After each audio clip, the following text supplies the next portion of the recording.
Kalau tidak ada iman, tidak bisa kita bersatu dengan mereka. Karena itulah hubungan kita dengan saudara kita di Palestina adalah hubungan iman. Beda ras, beda suku, beda bahasa, dan beda banyak, ya. Hanya iman yang menyatukan kita dengan mereka. Ikhwas sekalian, di dalam Al-Quran Allah memuliakan makhluk-makhluknya. Surat Ali Imran ayat 33. A'udzubillahi minasyaitonirrajim. Innallaha astafa Adam wa Nuhan wa ala Ibrahim wa ala Imran alal alamin. Allah muliakan beberapa makhluknya, para nabi-nabi, Nabi Adam, Nabi Nuh, ya. Kemudian Nabi Ibrahim, kemudian Ali Imran dan sebagainya karena kebaikannya.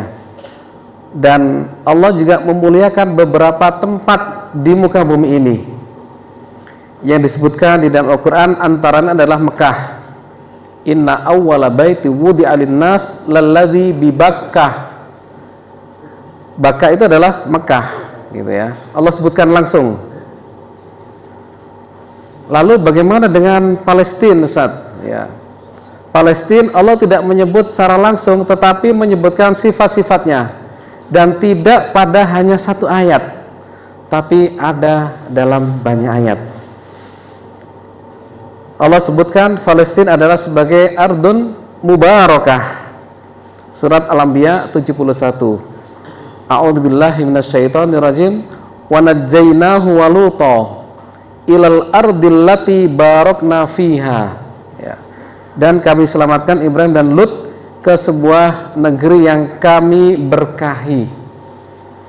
Palestina, ya.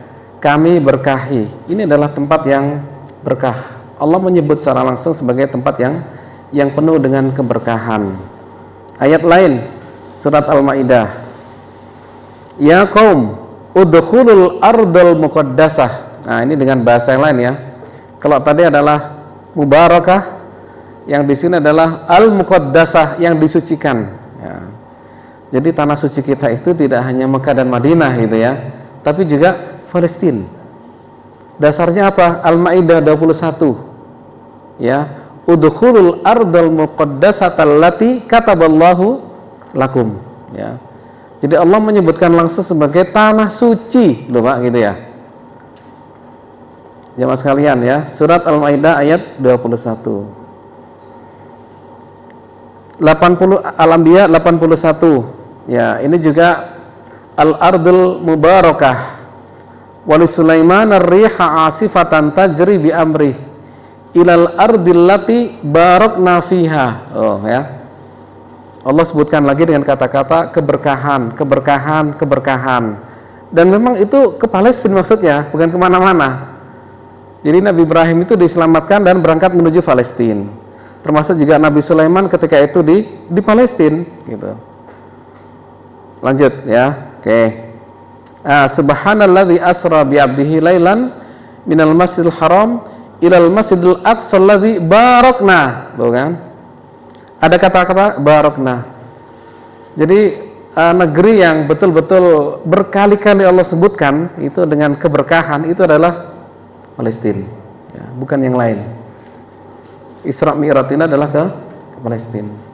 Inilah, ya, fadilah Palestina di antara tempat-tempat yang lain. Ikhwas sekalian, lanjut. Ketika turun ayat inna awwala baiti wudi'a lin-nas lalladzi bi Bakkah.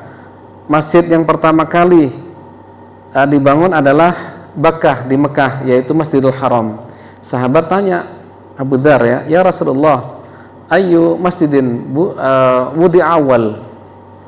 Kata Rasulullah, apa masjid, Abu Dzar bertanya, ya, masjid apa pertama kali dibangun?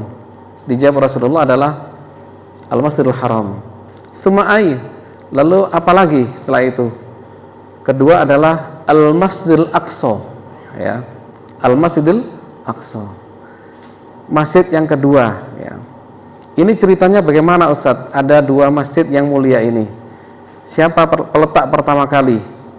Ikhwas sekalian, yang meletakkan pertama kali adalah Nabi Ibrahim alaihissalam.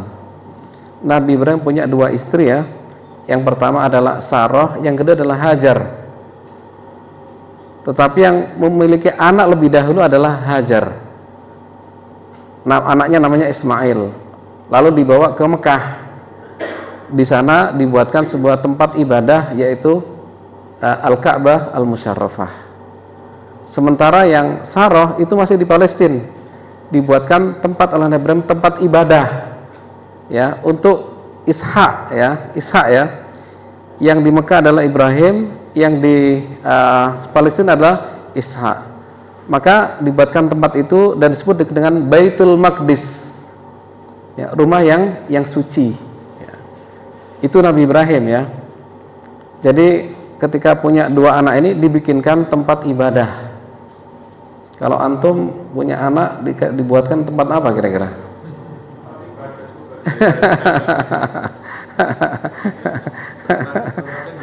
Iya, rumah tempat ibadah gitu kan ya. Tapi beda. Kalau itu memang niatnya adalah tempat ibadah, ya ibadah kan begitu ya. Seperti Rasulullah ketika hijrah ke Madinah, yang pertama kali dibangun rumahnya sendiri atau ke masjid? Masjid.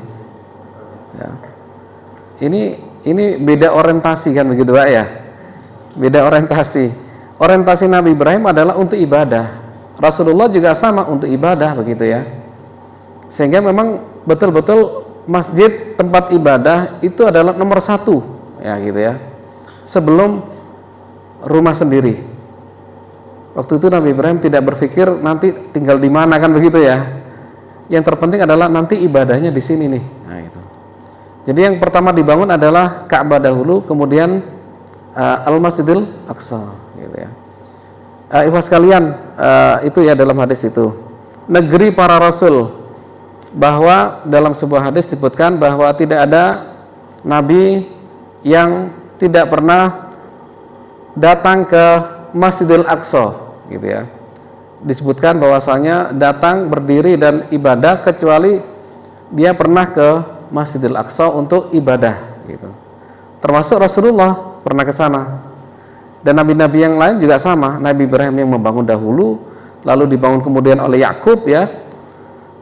Dibangun kembali, pondasinya oleh Nabi Ibrahim. Memang tidak ada seperti gini-gini kan begitu ya. Apalagi atap nggak ada.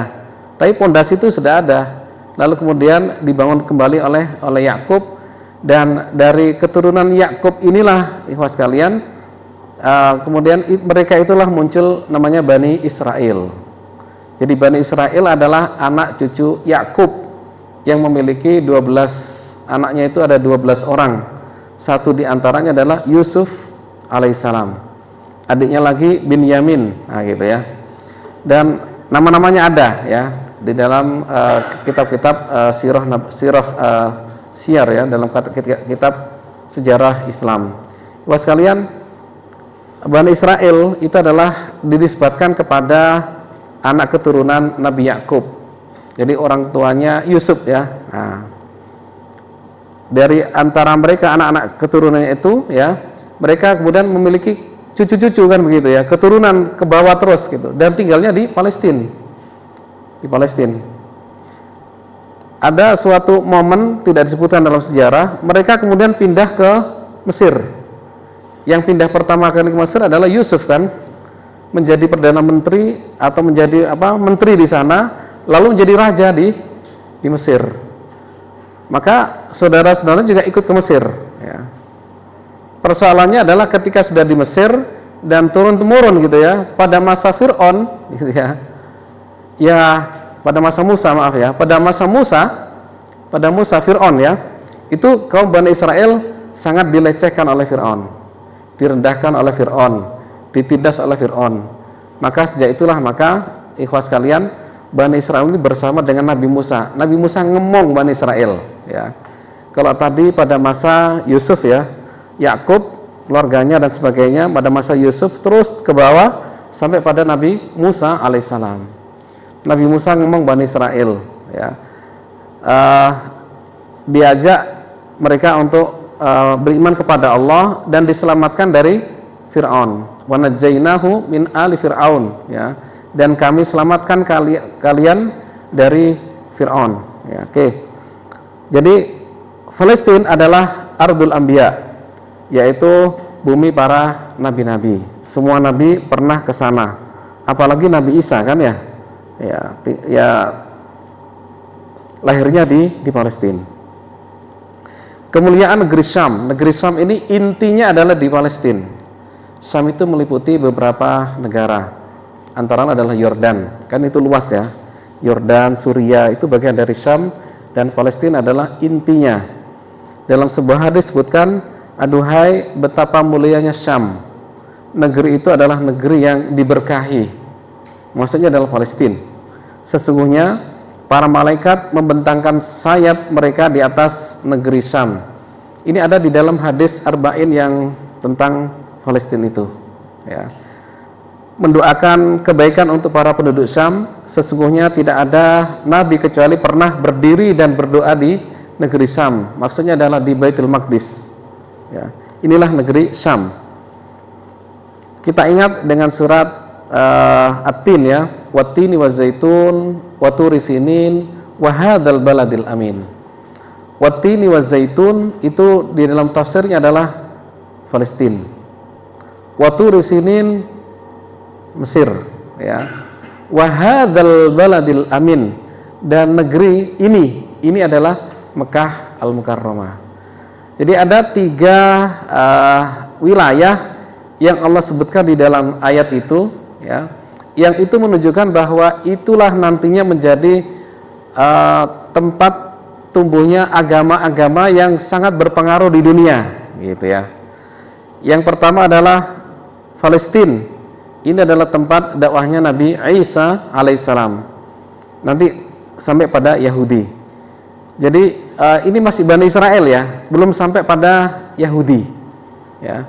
Yahudi belum ada waktu ini, masih pada masa Bani Israel, keturunan Yakub sampai pada Nabi Musa. Waktu di sini Misr, yaitu kalau tadi Palestina adalah Isa ya, Nabi Isa, Mesir adalah tempatnya Nabi Musa. Sementara Mekah adalah dakwahnya Rasulullah Shallallahu Alaihi Wasallam. Lanjut. Al-Aqsa, Masjidul Aqsa tadi sudah disinggung di awal, yang meletakkan pondasi adalah Nabi Ibrahim, yang tadinya untuk Ishak dan keturunannya, sehingga para nabi-nabi di sana. Kemudian Rasulullah itu sendiri ya, dari Nabi Ismail kepada Rasulullah Shallallahu Alaihi Wasallam dengan banyak keturunan itu di Mekah Al-Mukarramah. Bani Israel membunuh para nabi ya. Walaqad ataina Musal kitaba wa qaffayna min ba'dihi birrusul. Ini Bani Israel ya, salah satu sifat mereka ya, bahwa mereka itu membunuh para nabi-nabi. Ini nanti ini setelah Sulaiman ya. Jadi adanya Yahudi dan Israel itu adalah pada masa Sulaiman. Terjadi fitnah yang luar biasa sehingga terpecah menjadi 2. Satu adalah Yahudi, satu lagi adalah Israel, tetap Israel gitu ya. Pada masa Sulaiman.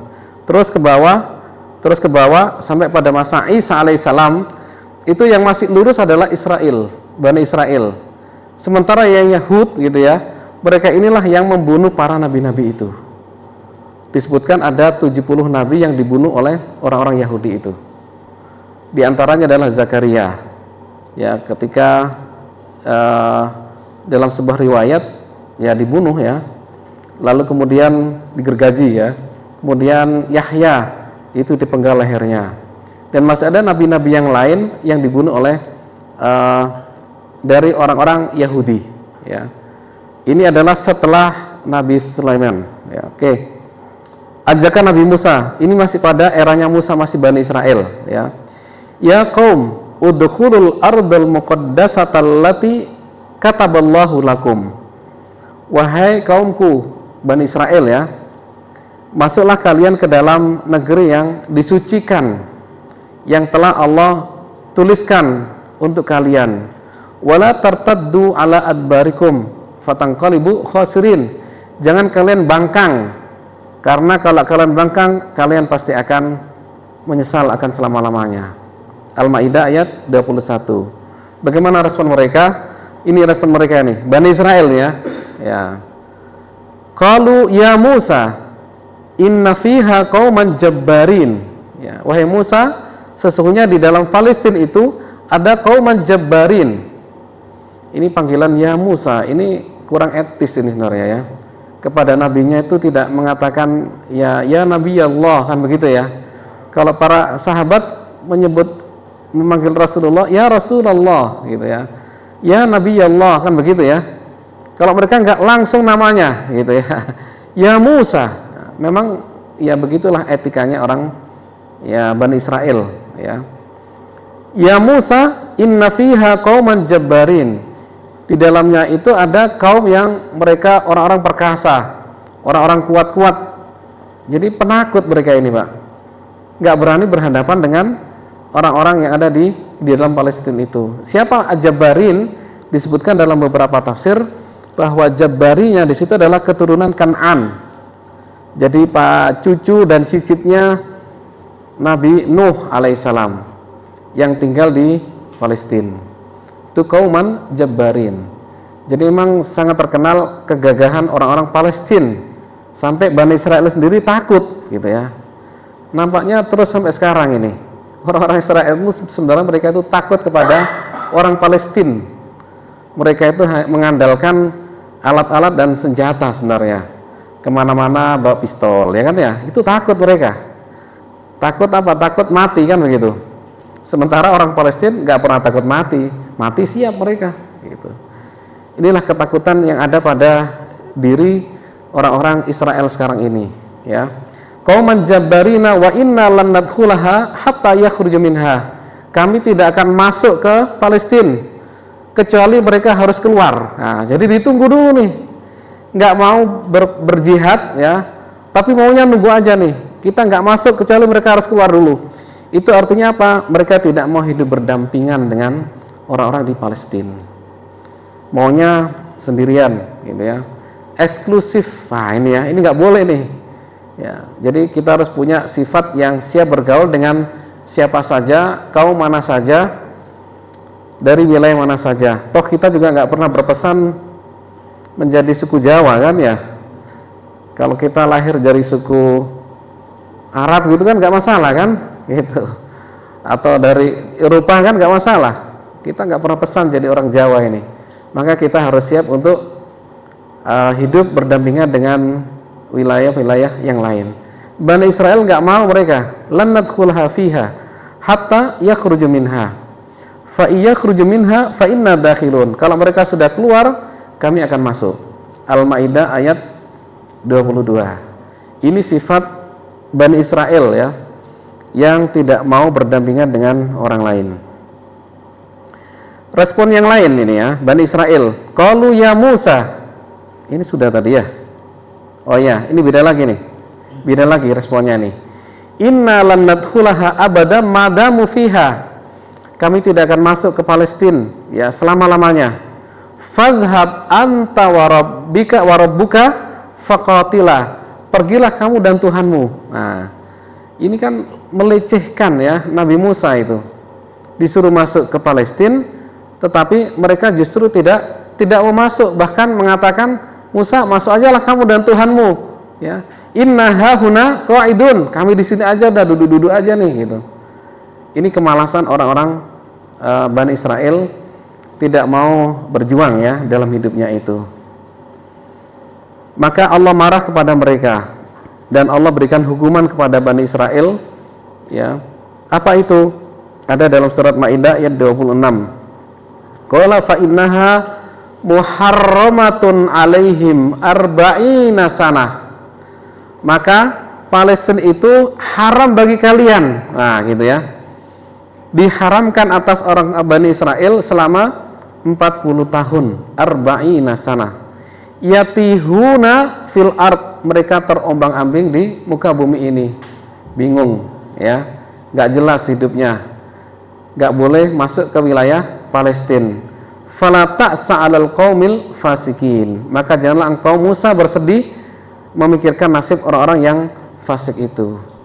Ikhwas kalian, Nabi Musa sebagai orang yang ngemong Bani Israel gitu ya, ternyata tidak boleh masuk ke wilayah Palestina.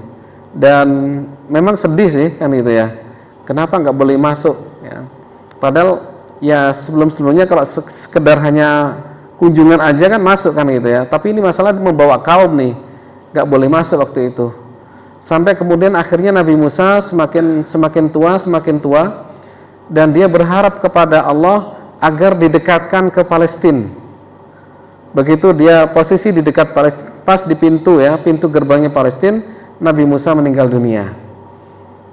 Jadi pas perbatasan Palestina, Nabi Musa meninggal dunia. Kemudian berikutnya adalah nanti Harun setelah itu ya. Riwayat yang lain menyebutkan Harun dahulu lalu kemudian Nabi Musa. Intinya adalah bahwa Nabi Musa berharap tadinya agar bisa betul-betul posisi ada di dalam Palestina, ternyata meninggalnya ada di luar Palestina. Harapan artinya apa? Bahwa Palestina adalah harapan para nabi. Nabi Musa aja ingin selalu di sana, apalagi yang lainnya gitu ya. Bani Israel juga kepingin ada di Palestina gitu ya. Apalagi yang lainnya. Maka kita pun sama jamaah sekalian, Bapak sekalian, bahwa kita berharap siapapun kita harus punya harapan untuk bisa ke Palestina ya. Punya harapan agar bisa berada di Palestina. Ini harus niat dulu gitu ya. Nanti kalau udah muncul niat maka akan ada jalan menuju ke sana. Insya Allah kalau sudah kondisi aman nanti bisa jalan-jalan ke sana. Jadi perlu piknik ya. Ya, piknik ke Palestina, tanah suci yang ketiga gitu ya. Yaitu tempat di mana para nabi-nabi itu berada di sana. Oke. Ya Allah, aku tetap cinta kepada Baitul Maqdis. Bahasa adalah Baitul Maqdis. Baitul Maqdis artinya adalah Al-Masjidul Aqsa. Ya. Al-Quds adalah kotanya, kota Al-Quds. Kalau mereka menyebut Yerusalem, kalau kita adalah Al-Quds. Ya. Di dalam Al-Quds ada Baitul Maqdis. Baitul Maqdis sama dengan Al-Masjidul Aqsa kalau bahasa kita. Ya. Ini adalah bahasa yang sama di dalam literatur kita. Aku tetap cinta kepada Baitul Maqdis, dekatkanlah aku ke Palestina dan wafatkanlah aku di dekat Palestina. Maka Musa kemudian dimakamkan di wilayah namanya Katibil Ahmar. Dalam sebuah riwayat Rasulullah kalau ya dimungkinkan bagi saya untuk memberitahu tempat di mana Nabi Musa wafat, maka akan aku tunjukkan gitu ya.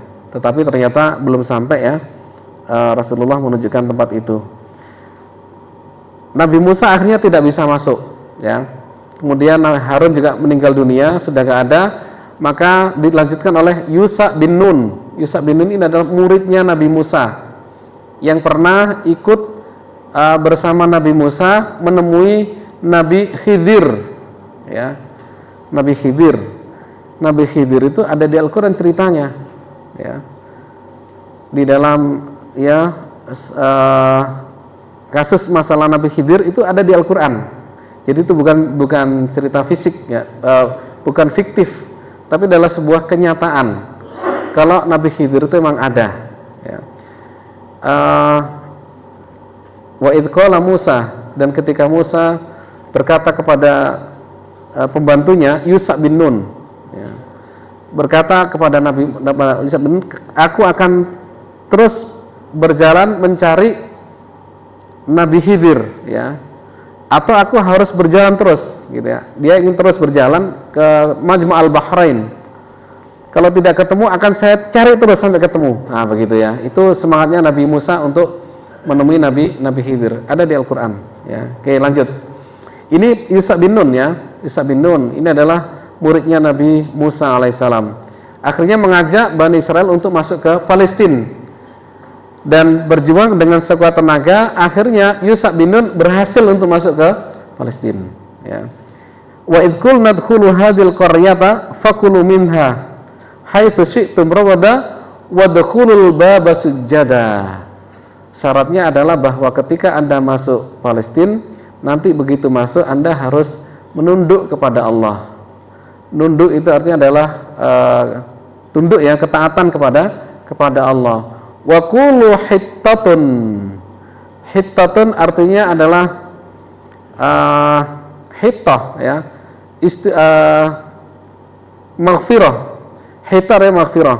Artinya minta ampun kepada Allah, menunduk dan minta ampun. Tetapi ternyata mereka orang-orang Bani Israil itu tidak mengatakan hittah, tapi hintah atau hindah. Hindah artinya adalah gak peduli gitu ya. Ini plesetan, bahasa plesetan. Plesetannya orang-orang Bani Israil. Tidak mengatakan hittah, tidak mau mencari maghfirah, tapi adalah hindah, yaitu ngapain deh gitu ya. Cuek gitu ya. Inilah pembangkangan Bani Israil berikutnya. Yang tadi diajak masuk gak mau, ya kan ya? Lalu melecehkan Nabi Musa. Udah masuk aja, saya tunggu di sini. Sampai dihukum oleh Allah 40 tahun gak boleh masuk. Pada masa hukuman itu Nabi Musa meninggal dunia, gitu ya. Belum selesai nih. Ya. Begitu selesai 40 tahun, baru dilanjutkan oleh Yusha bin Nun dan bisa masuk ke dalam wilayah Palestina. Sujjadan, ya, wa qulu hittatun. Ternyata mereka juga ya menyalahi aturan yang diberikan. Ini Bani Israel. Kita masih bicara tentang Bani Israel. Was kalian pada masa Daud ya, alam tara ilal mala'i min Bani Israel. Jadi setelah tadi Yusha bin Nun masuk ke dalam gitu ya, lalu kemudian di situ ada masa Nabi Daud. Di situ ada ya, wa alam tara ilal mala'i min Bani Israel min ba'di Musa idh qalu li nabiyyin lahum lana malikan nuqatil fi sabilillah. Jadi Bani Israel waktu itu minta kepada Allah, ya Allah berikan kami seorang nabi yang nabi itu nanti akan layak untuk menjadi seorang raja ya, yang kuat, nuqatil fi sabilillah, yang kami akan siap untuk berperang fi sabilillah. Qala hal asaitum in kutiba alimul qitalu alla tuqatilu. Temenan ta gitu kan ya, wong dulu aja nggak mau diajak perang, kok sekarang minta nabi yang gagah perkasa gitu ya, siap untuk berperang gitu. Kira-kira itu bahasa bebasnya ya dari surat Al-Baqarah ayat 246. Wa ma lana alla nuqatila fi sabilillah wa qad ukhrijna min diyarina. Bagaimana kami enggak mau perang padahal kami sudah dikeluarkan dari negeri Palestina. Kalau kami sudah diusir dari Palestina, ya mau nggak mau harus perang gitu ya. Itu alasan Bani Israel. Falamma kutiba alaihimul qitalu tawallau illa qalilan minhum. Ketika diwajibkan perang pada mereka, ternyata mereka tawallau. Tawallau artinya adalah membangkang. Jadi yang ikut Yusha bin Nun waktu itu tidak semuanya ternyata. Hanya sebagian orang yang mau ikut dengan Yusha bin Nun. Akhirnya masuklah ke negeri Palestina. Illa qalilan minhum wallahu alimum bidzalimin. Pada masa Daud ini ya, Daud. Nanti habis Daud Sulaiman ya. Waktu ini Yahudi belum ada, masih Bani Israel ya. Fahazamuhum biidznillah wa qatala Dawudu Jalut. Nah, jadi Bani Israel kemudian dipimpin oleh seseorang yang kuat bernama Tolut ya. Rajanya adalah Raja Tolut. Di dalam kerajaan Raja Tolut ini ada salah satu pasukan yang hebat namanya Daud ya. Nabi Daud ya, ada di dalam barisan Tolut. Maka dalam peristiwa perang itu ya, Tolut bisa mengalahkan Jalut. Dan yang membunuh ya Jalut adalah justru Daud alaihissalam ya. Yang ya padahal masih muda ketika itu ya, belum seberapa, tetapi bisa mengalahkan orang yang hebat besar Jalut ya, sehingga kerajaan Tolut menjadi raja di wilayah Palestina ya. Dan selesai itu lalu dilanjutkan oleh raja berikutnya adalah Sulaiman ya. Wa 'allamahu mimma yasha walau la daf'ullahin nasa ba'dahum 'ala ba'din la fasadatil ard. Nah, sekarang pada masa Sulaiman. Begitu Nabi Daud sudah tidak ada, maka kemudian Nabi Sulaiman menjadi raja. Dan dia meninggikan bangunan-bangunan yang ada di Baitul Maqdis. yang ada di Al-Aqsa yang disebut dengan istilah Haikal Sulaiman, gitu ya. Haikal Sulaiman. Yang jadi persoalan adalah selesai Nabi Sulaiman, ya. Ini kan tadi sudah Musa nih, sampai pada Nabi Sulaiman. Persoalannya adalah ketika selesai Nabi Sulaiman. Dan ini masih sebelum Masehi. Nah, ya. Masehi itu kan Nabi Isa, masih belum, gitu ya. Jadi ini ada cerita tentang sejarah Bani Israel atau Palestina sebelum Masehi. Terjadi pada masa setelah Sulaiman ini, itu terjadi fitnah besar, akhirnya Bani Israel terpecah menjadi dua. Ada peristiwa namanya ini tadi ya, Divided Kingdom of Israel, kalau dalam bahasa mereka ya, yaitu adalah istilah yang merujuk kepada periode dalam sejarah Israel kuno, di mana kerajaan Israel bersatu, tadinya bersatu nih, pecah menjadi dua. Yang satu Israel Utara, tetap Israel. Yang kedua baru namanya Yahuda atau Yahudi. Ya, Yahudi. Disinilah muncul Yahudi. Ya, kelompok ya yang pecahan daripada Bani Israel itu. Bagaimana Bani Israel? Bani Israel tetap taat dan beriman kepada Allah, sehingga pada masa Nabi Isa alaihissalam diutus, gitu ya, itu mereka percaya pada Nabi Isa. Murid-muridnya Nabi Isa itu dari Bani Israel, gitu ya. Hawariyun, ya, itu adalah dari Bani Israel. Tapi yang satu lagi nih, Yahudi, ini ya, mereka menamakan diri sebagai Yahuda ya, itu dinisbatkan kepada salah satu di antara keluarganya Yakub, ya. Jadi dia ngambil namanya ke sana, gitu ya. Maka disebut sebagai kelompok Yahuda. Dan terpisahlah dua wilayah waktu itu, Palestina jadi dua. Satu Israel, satu adalah Yahuda. Terus sampai pada masa Nabi Isa alaihissalam.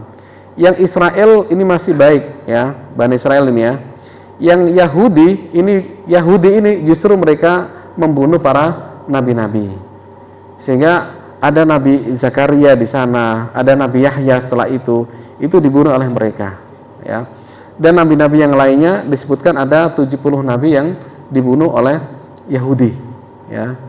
Jadi yang membangkang itu adalah justru dari Yahudi, ya. Makanya pendeta Bahiro kan mengatakan wahdhar alaihil yahud, ya, la in arafu kama araftu la yabghunnahu syarron. Pendeta Bahiro mengatakan pada Abu Thalib, hati-hati nanti ketemu dengan Yahudi, gitu ya, di Syam, ya, kan itu ke Syam, itu wilayah Syam itu, ya wilayah Yordan, ya Palestina, intinya Palestina, ya, Yordan, Palestina dan Suriah itu adalah wilayah Syam, ya. Hati-hati ketemu Yahudi, kalau mereka tahu seperti yang aku tahu, gitu ya, mereka pasti akan bisa membunuh anak ini. Mereka bisa menyakiti anak ini, bahkan membunuh anak ini. Jadi Bahira itu tahu, ya. Ketika ditanya, ini mana orang tuanya? Abu Thalib mengatakan, saya orang tuanya. Coba dilihat belakangnya, ternyata ada tanda kenabian. Setelah tahu itu, Bahira mengatakan, ma yang bagi ayyakuna abuhu hayyan. Orang tua anak ini seharusnya tidak ada, gitu. Abu Thalib mengatakan, kok tahu? Iya, saya adalah bukan orang tua aslinya. Ini adalah anak dari saudaraku Abdullah, gitu ya. Jadi Bahira tahu kalau ini nanti akan menjadi seorang nabi. Dan kalau ketemu Yahudi, hati-hati, mereka akan membunuh nabi yang muncul di Mekah ini. Oke, lanjut ya. Jadi itulah munculnya kelompok namanya Yahudi. Pembagian ini terjadi sekitar ya 930 sebelum Masehi. Nah, ya. Ini sebelum Masehi. Jadi wilayah yang lagi ramai dibicarakan oleh Allah, oleh para orang Bani Israel juga, itu adalah wilayah Palestina. Ya. Beberapa ahli sejarah menyebutkan bahwa siapapun orang atau penguasa atau raja atau kekuatan yang bisa menguasai Palestina, maka dia adalah penguasa di dunia, gitu ya. Sekarang ini dikuasai oleh Israel, sehingga yang lainnya juga tunduk kepada Israel.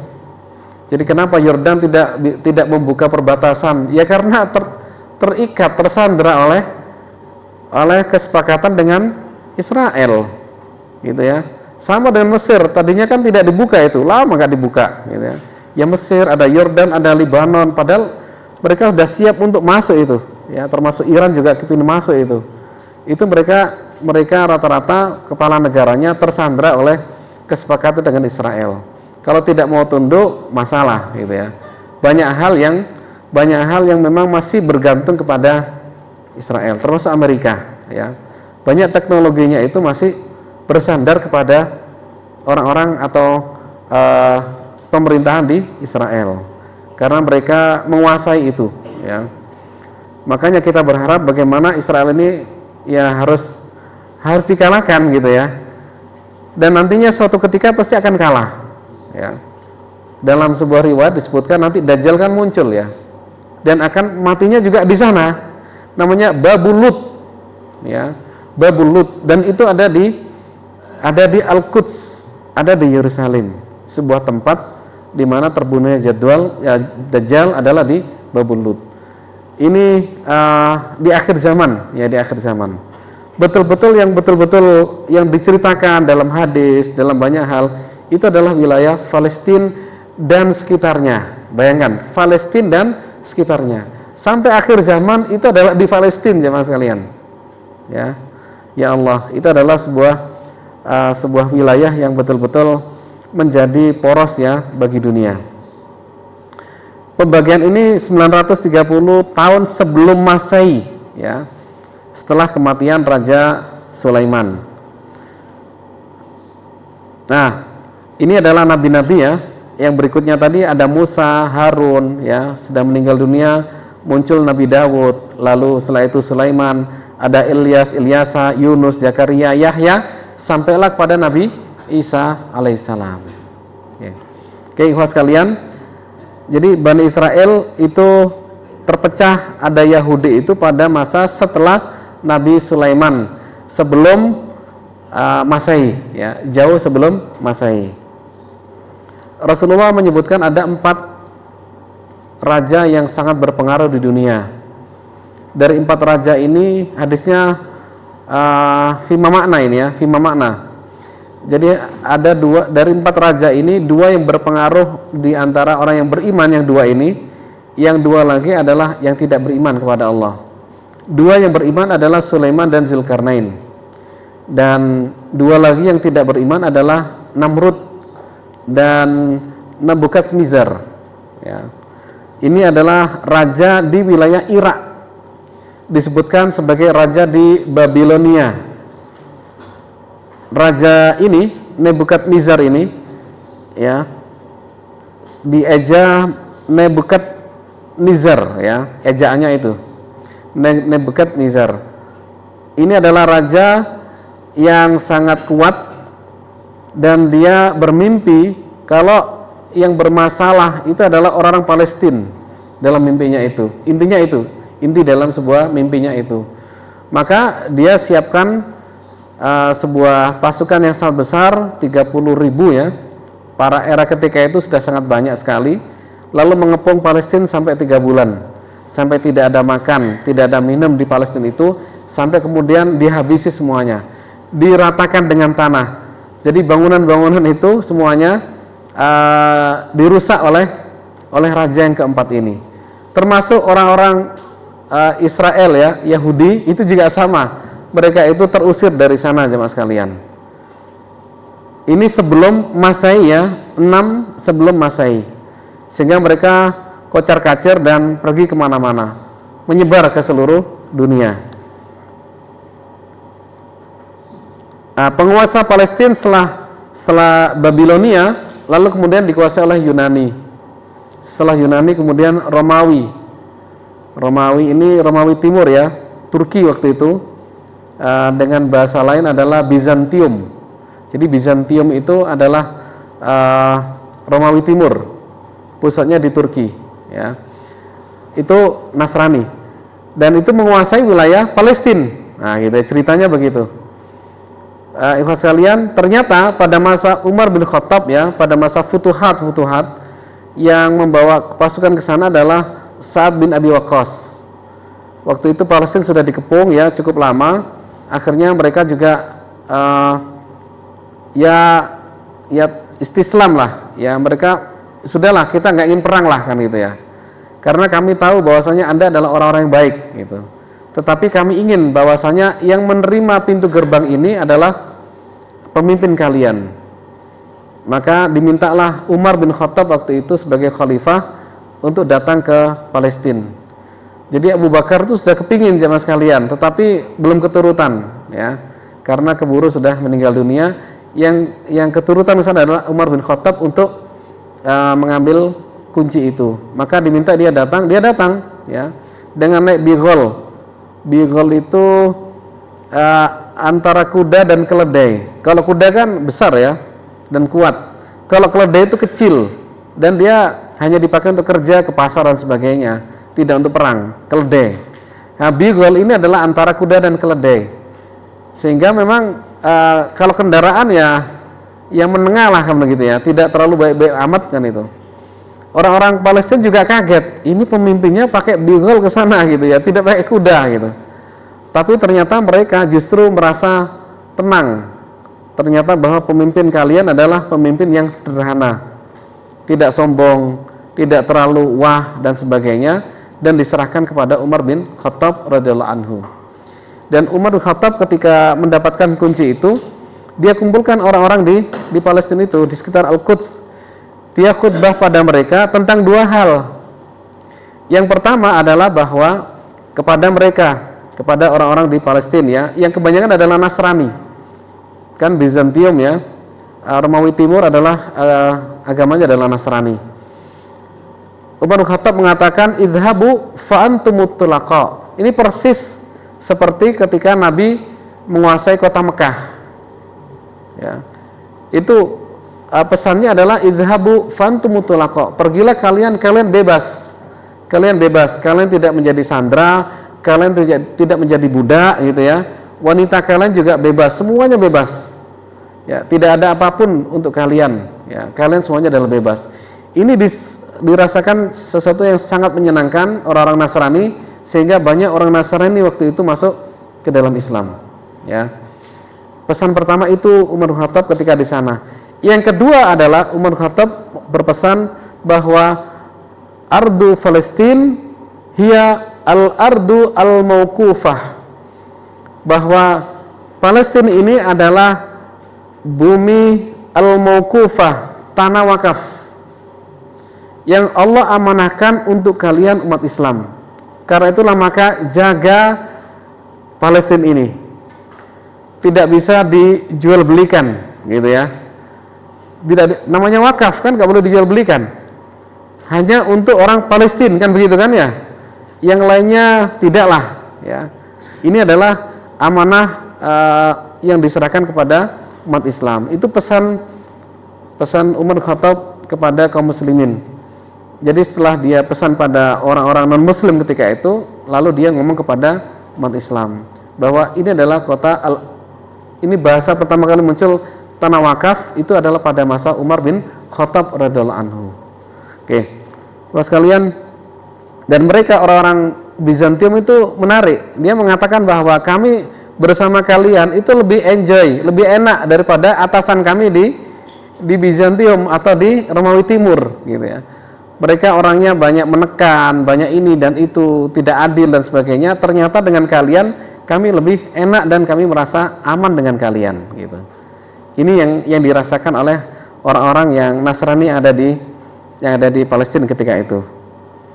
Ini pesan Umar ya, sudah ya. Nah, kemudian setelah Umar bin Khattab radhiyallahu anhu meninggal dunia pada masa Ali dan sebagainya, maka Palestina itu dibawa kekuasaan Bani Umayyah, Bani Abbasiyah. Lalu terjadilah tarik menarik dengan orang Nasrani ya.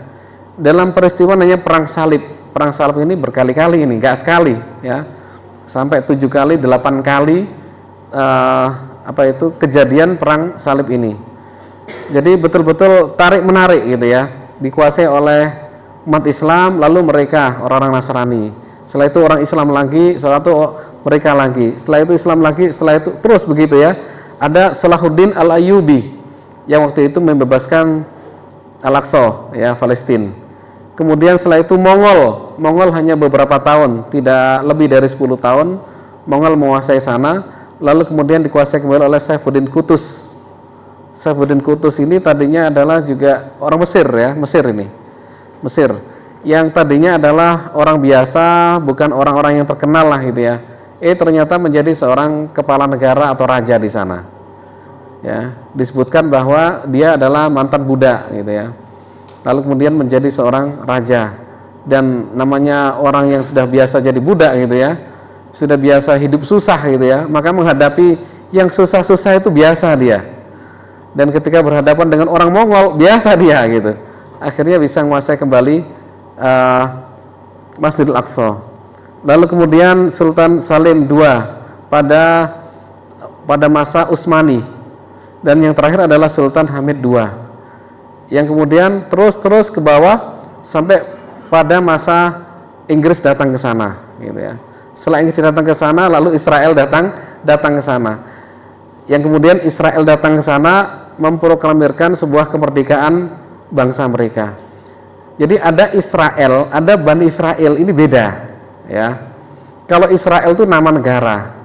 Kalau Bani Israel ini adalah sebuah kaum yang kita ceritakan dari awal, dari Al-Quran berkali-kali kita sebutkan, itu adalah Bani Israel. Dan Bani Israel terbagi menjadi dua, ada Yahudi dan ada yang tidak Yahudi ya, tetap Israel, yang mereka ikut pada Nabi Isa alaihissalam. Kemudian pada masa penjajahan Inggris ya, mereka dalam kekuasaan Inggris waktu itu ya, jadi siapapun yang menguasai Palestina, maka dia menguasai dunia, kan begitu ya.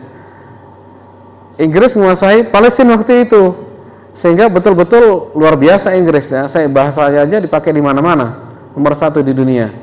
Ini adalah Inggris ya.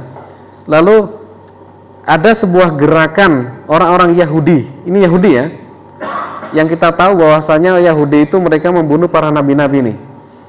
Jadi sebagian orang Yahudi itu membuat sebuah gerakan namanya gerakan Zionisme, gerakan untuk menarik orang-orang yang di luar Palestina, bangsa Yahudi, agar datang ke Palestina. Namanya gerakan Zionisme internasional. Zion itu nama salah satu gunung ya, yang ada di wilayah Palestina. Sama dengan Scopus ya. Ternyata Scopus itu nama gunung juga itu. Ini ada penulis Scopus banyak di sini kelihatannya. Dosen-dosen. Itu nama gunung yang ada di sana ya, di Palestina. Waduh, nanti langsung nulis Scopus lagi nih. Jadi dosen itu nggak bisa jadi profesor kalau nggak nulis tulisan di Scopus gitu ya, sebuah jurnal internasional yang jadi tolok ukur seseorang untuk menjadi profesor gitu ya. Itu namanya Scopus ya, Scopus ada Q1, Q2, Q3, Q4 ya. Q1 yang rankingnya 1 lah, 2, 3, 4 gitu. Ini menjadi incaran para dosen-dosen untuk mendapatkan profesor yang nulis di Scopus. Dan itu adalah nama gunung di Palestina, luar biasa ya. Jadi Inggris waktu itu menguasai, lalu kemudian datanglah gerakan ini muncul pada tahun 48 ya. Dan mereka mengikrarkan diri mereka sebagai sebuah negara. Ternyata gitu ya, setelah ikrar menjadi sebagai negara dan diakui oleh negara-negara besar sebagian ya, termasuk Amerika waktu itu. Lalu kemudian dia nyaplok wilayah-wilayah samping-sampingnya. Tadinya kecil beberapa wilayah gitu. Dalam sebuah versi disebutkan bahwa mereka itu membeli tanah, membuat perumahan. Sehingga mereka mengatakan, kami ini bukan penjajah, kami ini beli tanah di sini ini, gitu ya. Tapi tanahnya apa? Besar gitu ya. Lalu kemudian mempersenjatai orang-orang yang ada di dalamnya. Setelah dikasih senjata, lalu kemudian melebarkan wilayahnya. Nah, melebarkan wilayahnya ini itu tidak pakai membeli itu. Itulah menjajah ya. Menjajah wilayah-wilayah di Palestina. Ini adalah kerajaan, ini adalah negara Israel ya, Israel. Jadi ada Israel, ada Bani Israel, ada Yahudi kan itu ya. Israel adalah bagian daripada bangsa Yahudi, dan kita tahu dari awal orang-orang Yahudi itu akhlaknya seperti itu, akhlaknya membangkang kepada Allah sampai dihukum oleh Allah kan begitu ya, sekali, 2 kali, 3 kali, gitu ya, berkali-kali, dan mereka membunuh para nabi. Yang pasti adalah mereka bunuh para nabi, itu pasti, ya. Dan itu bibit-bibitnya sudah ada sebelumnya, selalu bangkang kepada Allah. Oke. Tayyib, Sultan Hamid ya. Ini yang terakhir sekali ya, waktu itu berada di wilayah Palestina, menguasai, dan dia bertekad ini, jika tubuhku dipotong-potong menjadi banyak bagian, maka itu lebih baik daripada satu jengkal dipotong dan diambil dari tanah Palestina maksudnya, ya. Jadi kalau tubuhku itu dipotong, itu lebih baik daripada memotong bagian tanah dari Palestina. Artinya bahwa Palestina tidak boleh sejengkal pun, ya, diambil oleh siapapun. Ini Sultan Hamid. Maka pembagian Palestina menjadi beberapa bagian adalah pengkhianatan terhadap agama. Meskipun PBB menetapkan batas-batas wilayah, pernah dulu ya, ini Israel, ini Palestina, itu sisi agama itu tidak dibenarkan, ya. Bahwasanya Palestina adalah milik umat Islam, adalah tanah wakaf umat Islam, adalah sebagai Ardul Anbiya dan sebagainya. Maka pemisahan ya sebagian kepada orang-orang Israel adalah tidak dibenarkan karena mereka itu pendatang, ya. Penduduk aslinya adalah ya Palestina. Ya. Wilayah paling kuat adalah di wilayah Gaza, tempat kelahirannya Imam Syafi'i. Nah, ya mestinya mazhab Syafi'i ribut sekarang ini kan ya. Harusnya begitu. Ini tanah kelahiran Imam Syafi'i sedang diserang oleh tentara-tentara Israel. Nah, begitu. Oke. Ini gerakan Zionisme ya, yang pernah terjadi pada akhir, ya, muncul waktu itu ya. Muncul pada akhir abad 19. Ya, yang kemudian memasuki wilayah Palestina. Selesai, alhamdulillah.